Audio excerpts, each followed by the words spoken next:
Shalom Bapak Ibu Saudara, selamat bertemu dengan saya Pendeta R. Andret Moko dalam renungan harian klasis pada saat ini.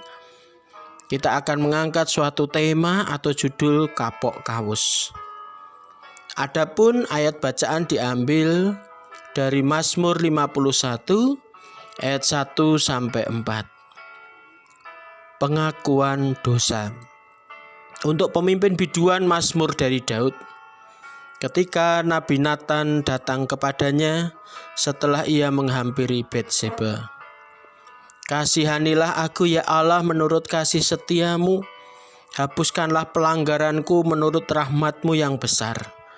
Bersihkanlah aku seluruhnya dari kesalahanku dan tahirkanlah aku dari dosaku.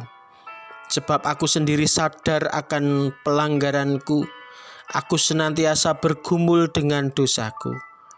Terhadap engkau sajalah aku telah berdosa dan melakukan apa yang kau anggap jahat, supaya ternyata engkau adil dalam putusanmu, bersih dalam penghukumanmu. Saudaraku yang dikasihi oleh Tuhan, kata kapok kawus yang sering kali kita dengar sebenarnya bukan asli bahasa Jawa, tetapi merupakan bahasa serapan dari bahasa Sansekerta. Kapok kawus berbeda dengan kapok lombok.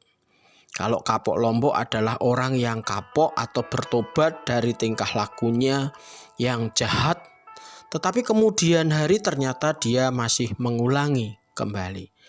Sedangkan kapok kawus dipakai untuk menyebut orang yang sungguh-sungguh bertobat dari tingkah lakunya yang jahat, dan orang itu tidak mengulangi lagi perbuatannya yang jahat itu lagi. Saudaraku yang dikasihi oleh Tuhan, dalam bacaan kita melihat Daud dalam pengakuannya menunjukkan kapok kawus, tobat yang sungguh-sungguh. Ada pertanyaan yang mengusik kita.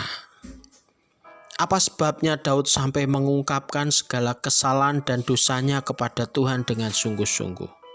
Yang pertama, karena Daud sadar bahwa ia sudah melakukan pelanggaran atas hukum Taurat.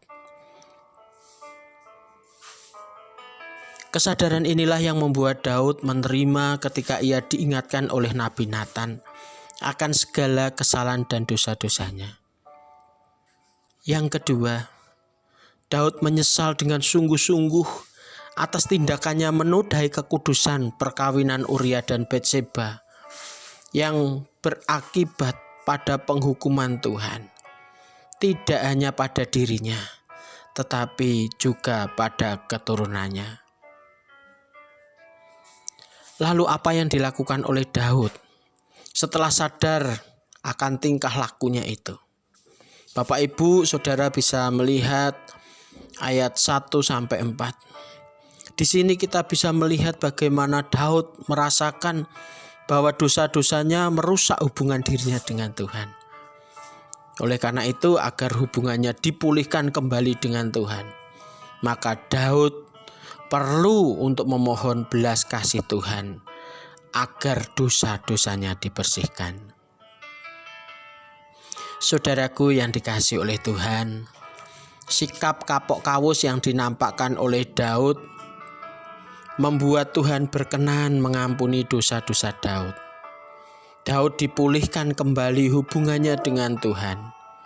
Tidak hanya itu, setelah dosa-dosanya dihapus, Daud menjadi kuat dan semakin berani bersaksi tentang jalan kebenaran, agar orang yang telah berbuat dosa mau sadar, mau berbalik lagi kepada Allah. Tuhan memberkati kita semua. Amin.